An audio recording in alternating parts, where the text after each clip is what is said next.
مسیح یسوع میں آپ سب کی سلامتی ہو۔ میرا نام پاسٹر منیر یونس ہے۔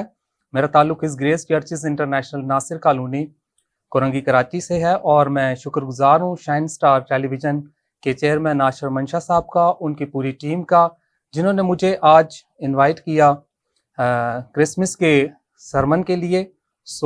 آئیے ہم تھوڑے سے وقت کے لیے خدا کے الہی زندہ بخش کلام کی طرف متوجہ ہوں اور اپنا دھیان و گیان لگائیں کہ آج خداوند مجھ سے اور آپ سے کیا مخاطب ہے۔ ہم میرے ساتھ نکالیے یوحنا کی رسول کی معرفت لکھی گئی انجیل اور اس کا پہلا باب اور اس کی 14ویں آیت پر غور و غوص کریں گے۔ لکھا ہے، اور کلام مجسم ہوا اور فضل اور سچائی سے معمور ہو کر ہمارے درمیان رہا، اور ہم نے اس کا ایسا جلال دیکھا جیسا باپ کے اکلوتے کا جلال۔ میرے عزیزو، آج کا ہمارا جو مضمون ہے وہ ہے مجسم کلام۔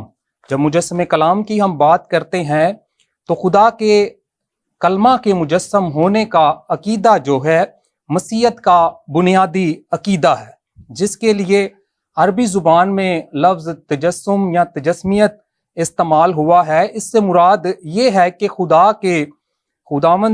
خدا نے یسوع مسیح کے بدن کو اپنا ظہور بنا کر جسمانی صورت کیا کی، اختیار کی۔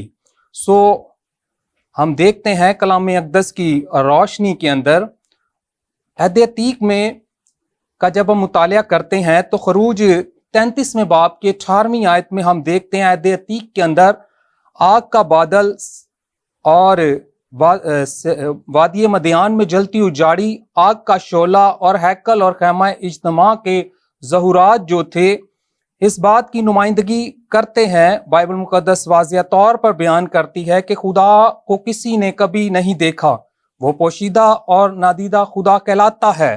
عہد عتیق میں خروج کی کتاب میں موسیٰ نے خدا ان کا جلال دیکھنے کی خواہش کی، تب وہ بول اٹھا، میں تیری منت کرتا ہوں، مجھے اپنا جلال دکھا۔ خروج کی کتاب اس کے 33ویں باب کے 18ویں آیت کے اندر ہم اس آیت کو پڑھتے ہیں، اور خدا نے جواب دیا۔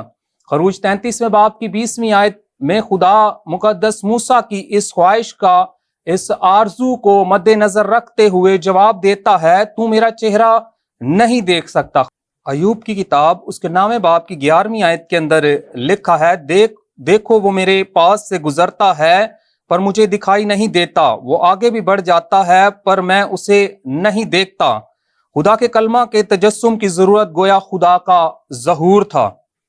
عبرانیوں کے خط کا مصنف خداوند یسوع مسیح کو خدا کے جلال کا پرتو اور اس کی ذات کا نقش بیان کرتا ہے، اور وہ عبرانیوں پہلے باب کی 3 آیت میں لکھا ہے، وہ خدا کا کامل ظہور یعنی خدا مجسم ہے۔ وہ کلام جو بشریت میں جلوہ نما ہوا اور کلام مجسم ہوا اور فضل اور سچائی سے معمور ہو کر ہمارے درمیان رہا۔ یوحنا کی انجیل اس کے پہلے باب کی 14ویں آیت کے اندر لکھا ہے، اور خدا کو کبھی کسی نے نہیں دیکھا، اکلوتا بیٹا جو باپ کی گود میں ہے اسی نے ظاہر کر دیا۔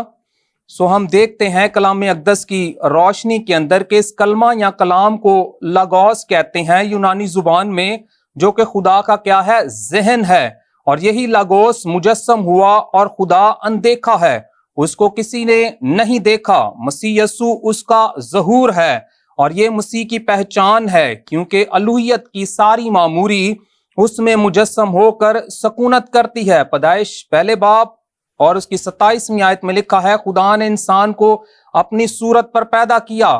کلسیوں پہلے باب کی 15ویں آیت میں یہ لفظ صورت استعمال ہوا ہے۔ انسان گناہ کی وجہ سے اس صورت کو برقرار نہ رکھ سکا۔ مقدس پالوس رسول یسوع کے لیے یہ لفظ استعمال کر کے گویا یہ کہہ رہا ہے کہ یسوع کو دیکھ، وہ نہ صرف ہمیں دکھاتا ہے بلکہ خدا کیسا ہے یہ بھی بتاتا ہے کہ انسان کو خدا نے کیسا بنایا تھا۔ کسی شخص کی شناخت کے لیے فوٹو یا اس کی خصوصیات اور شناختی علامت کو ظاہر کرتی ہے، اور قانونی کاغذات رسیدوں دستاویز پر لگائی جاتی ہے۔ اسی طرح یسوع مسیح خدا کی پہچان کی فوٹوگراف کو ظاہر کرتا ہے۔ یسوع نہ صرف خدا کی پورٹریٹ ہے بلکہ اس کی معموری ہے۔ کلسیوں میں مندرج اس آیت پر جب ہم غور کرتے ہیں، اس کے 2 باب کی 9ویں آیت میں لکھا ہے، کیونکہ الوہیت کی ساری معموری اس میں مجسم ہو کر سکونت کرتی ہے۔ یسوع مسیح خدا کی ایک بے جان تصویر یا عکس نہیں، بلکہ خدا کی الوہیت ساری معموری اس میں سکونت کرتی ہے، یعنی بیٹا اپنی کامل ذات الہی کے ساتھ مجسم ہوا۔ تجسم کی ایک اور ضرورت گناہوں کو دور کرنا ہے، اور تم جانتے ہو کہ وہ اس لیے ظاہر ہوا تھا کہ گناہوں کو اٹھا لے جائے، اور ابلیس کے کاموں کو مٹانے کے لیے اس کا مجسم ہونا ضروری تھا۔ خدا کا بیٹا اس لیے ظاہر ہوا تھا کہ ابلیس کے کاموں کو کیا کرے؟ مٹائے۔ یوحنا کا پہلا خط اس کے 3 باب کی 8ویں آیت کے اندر ہم واضح طور پر اس بات پر غور کرتے ہیں، بس جس صورت میں کہ لڑکے خون اور گوشت میں شریک ہیں، تو وہ خود بھی ان کی طرح ان میں شریک ہوا، تاکہ موت کے وسیلہ سے اس کو جسے موت پر قدرت حاصل تھی، یعنی ابلیس کو کیا کرے؟ تباہ کرے۔ سو ہم دیکھتے ہیں عبرانیوں 2 باب کی 14ویں آیت کے اندر لکھا ہے، تجسم کی سب سے بڑی حقیقت یہ ہے کہ خدا انسانوں کے کیا آ گیا؟ درمیان آ گیا۔ اس کے تجسم پر فرشتوں نے اعلان کیا اور تاکید کی کہ تو اس کا نام یسوع رکھنا، کیونکہ وہی اپنے لوگوں کو ان کے گناہوں سے کیا کرے گا؟ نجات دے گا۔ مقدس متی رسول کی معرفت لکھی گئی انجیل اس کے پہلے باب کی 21ویں آیت کے اندر اس بات پر ہم کیا کرتے ہیں؟ غور کرتے ہیں کہ تو اس کا نام یسوع رکھنا، کیونکہ وہی اپنے لوگوں کو ان کے گناہوں سے کیا کرے گا؟ نجات دے گا۔ یہ سب کچھ اس پیشن گوئی کی تکمیل میں ہوا، جس میں کہا گیا تھا کہ یہ سب کچھ اس لیے ہوا جو خداوند نے نبی کی معرفت کہا تھا، وہ پورا ہوا کہ دیکھو ایک کنواری حاملہ ہوگی اور بیٹا جنیں گی، اور اس کا نام ایمینویل رکھیں گے، جس کا ترجمہ ہے خدا ہمارے ساتھ۔ مقدس متی رسول کی معرفت لکھی گئی انجیل اس کے پہلے باب کی 22ویں 23ویں آیت کے اندر اس بات پر ہم غور کرتے ہیں۔ سو ہم دیکھتے ہیں کلام اقدس کی روشنی کے اندر خداوند یسوع مسیح میں وہ خدا جو پوشیدہ تھا ظاہر ہو گیا، وہ خدا جو نادیدہ تھا نظر آ گیا، وہ خدا جو نامعلوم تھا وہ معلوم ہو گیا، وہ خدا جو دور تھا وہ نزدیک آ گیا۔ یسوع مسیح روح القدس کی قدرت سے کنواری مریم سے مجسم ہوا اور انسان بنا، اور یہی یسوع مسیح کے مجسم ہونے کا مقصد تھا کہ گناہگار شخص گناہ سے کیا کرے؟ نجات پائے۔ سو خداوند آپ سب کو اس کلام کے وسیلہ سے کثرت کی برکت بخشے اور یہ گہرا فضل بخشے کہ آپ اس میں بڑھتے اور تقویت پاتے چلے جائیں۔ سو آئیے ہم اپنی آنکھوں کو بند کریں، اپنے سروں کو جھکائیں اور خداوند کے زندہ بخش کلام کے لیے شکر گزاری کی دعا کریں، تاکہ خدا کا کلام ہم سبوں کی زندگیوں کے اندر گہرے طور پر کام کرے اور ہم اس روئے زمین پر رہتے ہوئے خدا کے کلام کے موافق زندگی بسر کریں۔ سو آئیے ہم اپنی آنکھوں کو بند کریں، اپنے سروں کو جھکائیں۔ قدوس رحیم فتح مند خدا، تو بھلا ہے، تیری شفقت ابدی، تیرا پیار نرالا ہے۔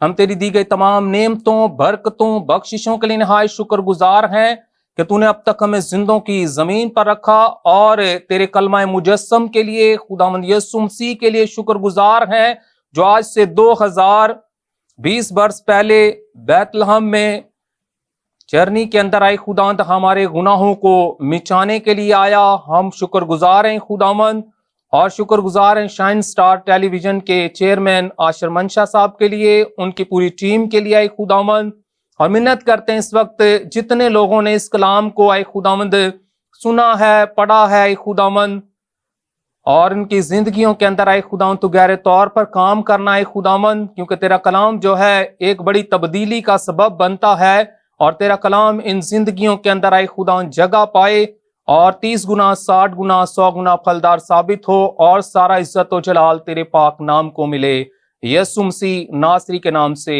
آمین۔ آئے ہمارے باپ تو جو آسمان پر ہے، تیرا نام پاک مانا جائے، تیری بادشاہی آئے، تیری مرضی جیسی آسمان پر پوری ہوتی ہے زمین پر بھی ہو۔ ہمارے روز کی روٹی آج ہمیں دے، اور جس طرح ہم اپنے قرض بخشتے ہیں تو ہمارے قرض بخش، ہمیں آزمائش میں لا بلکہ برائی سے بچا، کیونکہ بادشاہی قدرت و جلال ہمیشہ تیرے ہے، آمین۔ خدا باپ، بیٹے، روح القدس کے نام سے آمین۔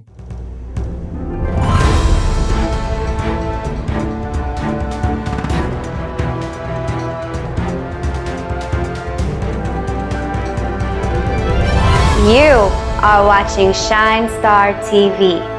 Be the light.